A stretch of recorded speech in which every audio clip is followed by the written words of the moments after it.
함께 신앙 고백하시겠습니다. 나는 전능하신 아버지 하나님 천지의 창조주를 믿습니다. 나는 그의 유일하신 아들 우리 주 예수 그리스도를 믿습니다.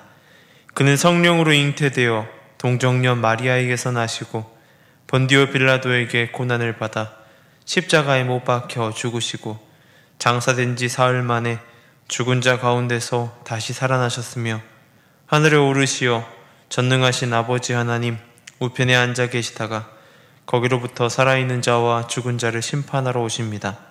나는 성령을 믿으며 거룩한 공교회와 성도의 교제와 죄를 용서받는 것과 몸의 부활과 영생을 믿습니다. 아멘. 찬송가 93장 함께 찬양하시겠습니다.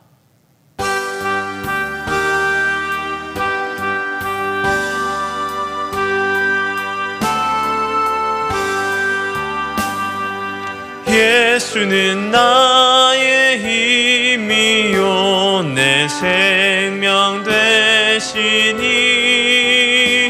구주 예수 떠나 살면 죄 중에 빠지리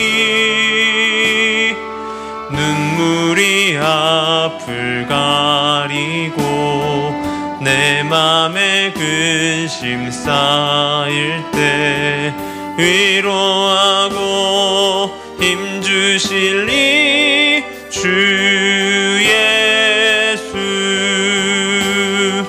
예수는 나의 힘이요 내 친구 되시니 그네를 간구하면 풍성히 받으리. 햇빛과 비를 주시니 추수할 곡식 많도다. 귀한 열매 주시느니 주 예수. 예수는 나의 힘이요 내 기쁨 되시니 그 명령을 준행하여 늘 충성하겠네. 주야로 보호하시며 바른 길 가게 하시니 의지하고 따라가리 주 예수. 예수는 나의 힘이요 내 소망 되시니 이 세상을 떠나갈 때 곧 영생 얻으리. 한없는 복을 주시고 영원한 기쁨 주시니 나의 생명 나의 기쁨 주 예수. 아멘. 오늘 함께 볼 말씀은 사무엘상 8장 1절에서 9절까지의 말씀입니다. 사무엘상 8장 1절에서 9절까지의 말씀을 제가 봉독해 드리겠습니다. 사무엘이 늙음에 그의 아들들을 이스라엘 사사로 삼으니 장자의 이름은 요엘이요 차자의 이름은 아비야라. 그들이 브엘세바에서 사사가 되니라. 그의 아들들이 자기 아버지의 행위를 따르지 아니하고 이익을 따라 뇌물을 받고 판결을 굽게 하니라. 이스라엘 모든 장로가 모여 라마에 있는 사무엘에게 나아가서 그에게 이르되 보소서 당신은 늙고 당신의 아들들은 당신의 행위를 따르지 아니하니 모든 나라와 같이 우리에게 왕을 세워 우리를 다스리게 하자 하소서 한지라. 우리에게 왕을 주어 우리를 다스리게 하라 했을 때에 사무엘이 그것을 기뻐하지 아니하여 여호와께 기도하매 여호와께서 사무엘에게 이르되 백성이 내게 한 말을 다 들으라. 이는 그들이 너를 버림이 아니요 나를 버려 자기들의 왕이 되지 못하게 함이니라. 내가 그들을 애굽에서 인도하여 낸 날부터 오늘까지 그들이 모든 행사로 나를 버리고 다른 신들을 섬김같이 내게도 그러하는도다. 그러므로 그들의 말을 듣되 너는 그들에게 엄히 경고하고 그들을 다스릴 왕의 제도를 가르치라. 아멘. 세상에는 자기 뜻대로 안 되는 것이 있습니다. 세상을 살아가는 어느 누구나 그러한 일이 있다고 생각이 됩니다. 저도 그렇습니다. 내 뜻대로 안 되는 것들이 있는데 그 중에서도 많이 꼽는 일이 있다면 자녀들 일이라고 많이들 얘기하는 것 같습니다. 내가 원하는 곳, 원하는 방향, 원하는 뜻대로 나아갔으면 좋겠지만 그렇게 되지 않는다라고 말하는 것이죠. 때로는 내가 생각하는 것과 정반대로 움직이는 자녀를 볼 때도 있기 마련입니다. 성경 속에서도 그러한 인물들을 종종 볼 수 있습니다. 사무엘상의 초반에 나오는 엘리의 가정도 그렇습니다. 엘리 제사장이 원하는 길로 자녀들이 자라지 않았습니다. 그리고 오늘 본문의 이 사람도 그렇습니다. 바로 사무엘입니다. 그는 엘리 제사장 가문에서 그 모든 것을 지켜보았던 그러한 인물이었습니다. 그리고 엘리에게 자녀들로 인한 하나님의 심판의 소식을 알리기도 하였습니다. 그랬던 그가 오늘 본문 속에서 자녀들의 모습을 말하는데 엘리의 가정을 보는 듯한 그러한 가정의 모습을 볼 수 있습니다. 3절입니다. 그의 아들들이 자기 아버지의 생의를 따르지 아니하고 이익을 따라 뇌물을 받고 판결을 굽게 하니라. 이스라엘의 위대한 모습의 아버지였던 그지만 자녀들은 그렇게 잘하지 못하였습니다. 이례적인 일이긴 하지만 사사직은 제사장직과 달라서 이 세습이 되어지지 않는다라고 합니다. 하지만 오늘 본문에서 사무엘이 이어서 이 사사의 직을 감당하였던 사무엘의 자녀들이었습니다. 어찌되었건 누구보다 공정하여야 하고 물질을 따라 움직이지 말아야 될 사사로 임명된 아들들이 그 물질에 따라서 움직였습니다. 뇌물을 받고 판결을 굽게 하고 그로 인한 억울한 일들이 생기게 하였죠. 사회적으로 큰 무리를 일으키는 일이기도 하였습니다. 그 일은 쉽게 해결될 일이 아니었던 것 같습니다. 사무엘의 두 아들의 일로 이스라엘 사회 속에 또 다른 바람이 불기 시작하였던 것입니다. 바로 왕정체제, 이 왕을 요구한 것입니다. 당시 이스라엘 주변의 나라들은 족장체제에서 계속해서 변화를 이뤄가기 시작하였던 것 같습니다. 중앙 집권체제, 왕을 머리로 삼고 하나되게 뭉치는 것이었죠. 그 일로 주변 나라들은 빠르게 성장하였고 또한 힘을 가지게 되었습니다. 그렇습니다.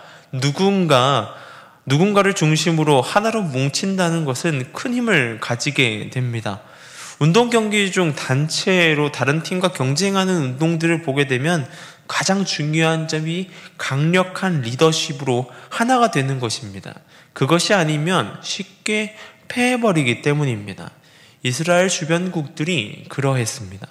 그렇다면 이스라엘은 어떠했을까요? 아직까지 그들에게 왕이 없었습니다. 이 사무엘이 사사로 그리고 그의 자녀들이 사사로 이스라엘 문제들을 해결하면서 지금까지 이 시간을 보내왔다는 것입니다. 왕은 없었습니다. 그런데 진짜 왕이 없었던 것일까요? 블레셋과의 전쟁 속에서 그들은 왕 없이 전쟁을 치렀습니다. 완전한 패배를 맛보았고 또한 완전한 승리 또한 맛보았습니다. 완전한 승리의 때에 그들은 하나로 뭉쳤습니다. 무엇 때문일까요? 네, 하나님의 언약궤가 그들 가운데 있었고 미스바에서의 온전한 회개운동이 펼쳐졌습니다. 기도로 전쟁 가운데 나아갔습니다. 그 가운데 완전한 승리를 맛본 것입니다. 무엇으로 뭉쳤을까요? 그들은 도대체 무엇으로 하나가 된 것일까요? 그들이 하나가 된 것은 하나님이 그들 가운데 계셨기에 하나님으로 하나 되었던 것이었습니다. 지금까지 이 순간까지도 그들을 인도하고 이끌어내신 분은 하나님이십니다. 그런데 그들은 알지 못합니다. 왜 그럴까요? 그것은 현재 상황에만 집중했기 때문입니다. 지금 이때의 문제만을 가지고 접근해야 했기 때문이죠. 우리의 현재 상황이 어두울 수 있습니다. 네, 어둡습니다. 그런데 이 상황이면 우리는 하나님을 찾기보다는 누군가, 이 문제를 해결할 수 있는 누군가를 찾습니다. 그리고 그에게 그 모든 것을 토해내듯이 이야기합니다. 그런데 그 문제가 완전하게 해결이 될까요? 그렇지 않다라고 하는 것입니다. 이스라엘은 현재의 문제는 그들 가운데 하늘로 집결되는 인간 누군가가 아닌 그들을 이미 집결해야 될 한 분, 하나님을 찾는 것, 그것이 그들 가운데 없는 것입니다. 우리도 동일합니다. 여러분, 우리의 예배, 삶은 누구로 집결되어야 할까요? 사람을 보고 예배하는 것일까요? 그러지 않다라고 하는 것이죠. 우리는 하나님 한 분으로 집결되어야 합니다. 그게 우리 가운데 필요한 일입니다. 조금만 힘든 일이 벌어지면 하나님이 아니라 세상을 향해서 결집하고 있진 않으십니까? 우리의 삶이 하나님 안에서 뭉쳐져야 될 것입니다. 그리고 하나님으로 우리의 시선이 온전히 맞춰져야 될 것입니다. 그럴 때에 우리 가운데 여전히 어렵지만 해결될 길, 방향이 열린다라고 하는 것이죠. 그 하나님으로 뭉쳐지는 저와 여러분 되길 소망합니다. 그렇게 나아가길 소망하고 오늘 하루 삶 가운데도 그렇게 나아가는 저와 여러분 되길 소망합니다. 기도하겠습니다. 사랑해 주님 감사합니다. 주님, 오늘 하루 삶 가운데에 다른 어떤 것도 아닌 사람을 보고 예배 가운데 나아가는 것이 아니라, 사람을 보고 하나님 이 땅에 살아가는 것이 아니라 하나님을 바라보게 하여 주시옵소서. 우리의 시선이 온전히 주님께 향하게 하여 주시고 주님께 집결되게 하여 주시옵소서. 이스라엘이 그 모든 상황 가운데에 하나님을 찾지 않고 왕을 찾았던 것처럼 우리의 모습이 그러지 않기를 소망합니다. 온전히 하나님만 바라보며 나아갈 수 있도록 도와주시고 함께하여 주시옵소서. 이 시간 가운데 미얀마 땅을 위해 기도하며 나아갑니다. 선교사님들이 안전과 건강을 지켜주시고 나아가는 발걸음 가운데 함께하여 주시옵소서. 온전히 그 발걸음 가운데 함께하여 주신 가운데 온전히 주님만 찬양하는 그러한 땅 될 수 있도록 주님 도와주시옵소서. 또한 선교의 여정을 준비하고 나아가는 과정 가운데 함께하여 주셔서 그 모든 과정 가운데 하나님께서 간섭하시고 함께하여 주시고 그 모든 사역 가운데 붙들림 가운데 걸어갈 수 있도록 도와주시옵소서. 이 시간 교회를 위해 기도하며 나아갑니다. 2025년 이 교회 가운데 함께하여 주시고 이 지역사회 가운데 빛과 소금이 되어 그 맛을 내는, 빛을 내는 교회 될 수 있도록 도와주시옵소서. 잃은 자들이 돌아오는 귀한 방주의 역할을 감당하는 교회 될 수 있도록 도와주시고, 특별히 기도하오기는 오늘은 주일입니다. 이 주일 가운데 진정한 마음으로, 진실한 마음으로 예배할 수 있도록 도와주시고 온전히 주님께 나아갈 수 있도록 도와주시옵소서. 하나님 한 분으로 결집되는 그러한 교회 되게 하여 주시옵소서. 오늘 하루 삶 가운데 함께하여 주시고 붙들어 주실 주님을 기대합니다. 인도하여 주옵소서. 감사합니다. 이 모든 것 우리 주 예수님의 이름으로 기도드립니다. 아멘.